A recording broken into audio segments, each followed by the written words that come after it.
అతిగా ఆశపడే మగాడు అతిగా ఆవేశపడే ఆడది బాగుపడిన దాఖలా చరిత్రలోనే లేదు అన్న రజనీకాంత్ ఫేమస్ డైలాగ్ మీకు గుర్తుందా? నరసింహ సినిమాలో రజనీకాంత్ క్లైమాక్స్లో నీలాంబరి పాత్రధారి రమ్యకృష్ణను ఉద్దేశించి అన్న మాటలు అక్షర సత్యాలు. ఇవెందుకు చెప్తున్నానంటే, అతిగా ఆశపడటం, అతిగా ఆవేశపడటం అనేవి రెండు చెడ్డ అలవాట్లు. వీటిలో ఏ ఒక్క అలవాటున్నా మనిషి నైతికంగా సమాజపరంగా భ్రష్టు పట్టిపోతాడు. కానీ ఈ రెండు అలవాట్లు సమపాళ్లలో మేళవించి మిళితం చేస్తే ఆ మనిషి సమాజం పట్ల ఎలా ప్రవర్తిస్తాడు, సమాజం ఆ మనిషిపై పెట్టుకున్న నమ్మకం ఎలా వమ్మవుతుంది అన్నది సింగర్ మంగ్లీ విషయంలో రుజువు అవుతుంది. సింగర్ మంగ్లీ గురించి పెద్దగా పరిచయం అక్కర్లేదు. ఆమె తన భక్తి పాటలతో ఈషా ఫౌండేషన్ వారి కార్యక్రమాల్లో పాల్గొంటూ, అప్పుడప్పుడు సినిమా పాటలు కూడా పాడుతూ ఎన్నో ఈవెంట్లలో పాల్గొంటూ రెండు చేతులతో డబ్బు సంపాదిస్తుంది.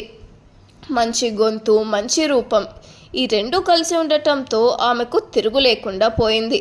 విపరీతంగా డబ్బు సంపాదించింది. డబ్బుతో పాటు కొత్త కొత్త అలవాట్లు, కొత్త కొత్త పరిచయాలు ఏర్పడ్డాయి. ఇప్పుడు ఆమె అనుభవిస్తున్న జీవితానికి, ఆమె చిన్నతనంలో అనుభవించిన జీవితానికి భూమికి, ఆకాశానికి, ఉత్తరానికి, దక్షిణానికి ఉన్నంత వ్యత్యాసం ఉంది. 1994 జూన్ 10వ తారీఖు అనంతపురం జిల్లాలోని పకినేపల్లి తండాలో అత్యంత నిరుపేద బంజారా కుటుంబంలో జన్మించింది. ఆర్డిటి అనే స్వచ్ఛంద సంస్థ సహకారంతో విద్యాభ్యాసం పూర్తి చేసి సంగీతంలో శిక్షణ పొంది సింగర్గా పాపులర్ అయింది. అది ఆమె చిన్నతనంలో ఉన్న పరిస్థితి. హఠాత్తుగా వచ్చి పడిన డబ్బు ఆమెను ఉక్కిరి బిక్కిరి చేసింది. తను ఏ స్థాయి నుంచి వచ్చింది, ఎంత జాగ్రత్తగా ఉండాలి అన్న విషయాలను మర్చింది. మనం మంచిగా ఉంటేనే సరిపోదు, మన చుట్టూ ఉండే హితులు, సన్నిహితులు, శ్రేయోభిలాషులు అందరూ మంచివారై ఉండాలి. మన సన్నిహితుల్లో ఏ ఒక్కరు చెడ్డవారైనా ఆ చెడ్డ పేరు మనకు కూడా వస్తుంది. మన చుట్టూ ఉన్న వ్యక్తులు ఎవరైనా మోసం చేసినా మనమే మోసం చేశామన్న అపఖ్యాతి కూడా మనకే వస్తుంది. మన పక్కన ఉన్నవారు ఏమైనా తప్పు చేస్తుంటే వారిని వారించాలి, వారి మీద నిఘా ఉంచాలి. లేనట్లయితే వారు చేసే తప్పుడు పనులన్నిటికీ మనం బాధ్యత వహించాల్సి వస్తుంది, మనం భాగస్వాములు కావాల్సి వస్తుంది. ఇదే విషయం సింగర్ మంగ్లీ విషయంలో రుజువైంది. వివాదాలు వివాదాలు వివాదాలు, ఒక్కటే వివాదాలు. 2025 జూన్ 10వ తారీఖు హైదరాబాద్ శివార్లలో ఆమె పుట్టినరోజు సందర్భంగా పార్టీ ఇచ్చి నిషేధిత వస్తువులు వాడారు. ఈ విషయంపై ఆమెకు కేసు నమోదైంది. ఆ కేసులో లాక్కోలేక పీక్కోలేక చస్తుంది. ఈ కేసు ప్రభావం వల్ల ఎంతో నీతిగా నిష్టగా ఉండే ఈషా ఫౌండేషన్ వారు 2026 శివరాత్రికి ఆమెను పిలవలేదు.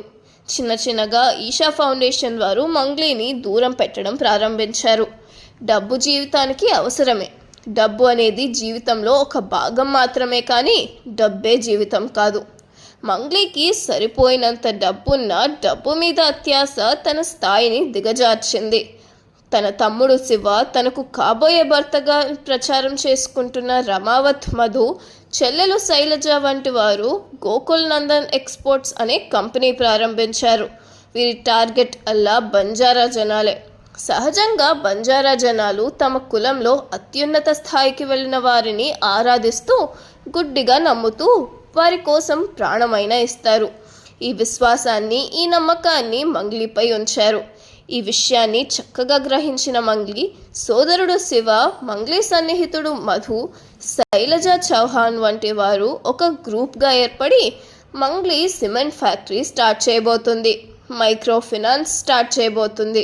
దీనిలో పెట్టుబడి పెట్టండి, ₹1కి 10 రూపాయలు వస్తాయని నమ్మబలికించి అమాయక తండా జనం నుంచి సుమారుగా 150 కోట్లు వసూలు చేశారని మంగ్లీపై ఫిర్యాదు చేసిన లాయర్ సుబ్బారావు అంటున్నాడు.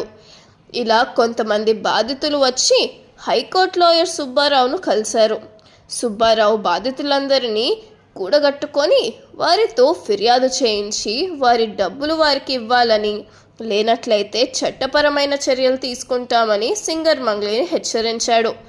ఈ విషయంతో సమాజంలో పేరు పోతుందని భయపడి బాధపడిన మంగ్లీ పూజారి నాగేశ్వరరావు అనే లాయర్ను మధ్యవర్తిత్వానికి పిలిచారు. కేసులో కాంప్రమైజ్ చేసుకోమని, తగినంత డబ్బు ఇస్తామని లాయర్ సుబ్బారావును మభ్యపెట్టారు. కానీ లాయర్ సుబ్బారావు అందుకు లొంగక తాను ఈ విషయమైన కోర్టులో తేల్చుకుంటానని బదులిచ్చారు.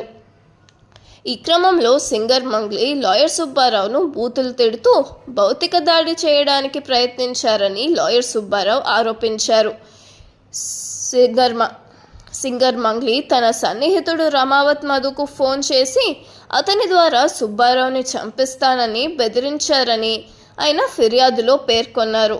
సింగర్ మంగ్లీ తమ్ముడు శివ మర్డర్ చేస్తే పెద్ద కేసు అవుతుంది, కానీ నిన్ను యాక్సిడెంట్ చేసి చంపేస్తే చిన్న కేసు అవుతుందని లాయర్ సుబ్బారావుని, అది కూడా న్యాయవాద వృత్తిలో ఉన్న వారిని బండబూతులతో విరుచుకుపడ్డాడు.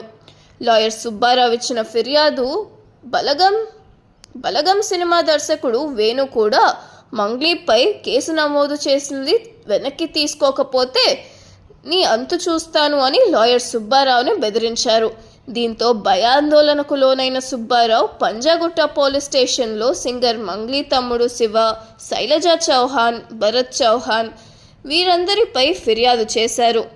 ఇందులో సింగర్ మంగ్లీని A5గా చేర్చారు. 7/4/2026న మంగ్లీపై FIR నమోదైంది. FIR నంబర్ 258/2026 నమోదు అయింది.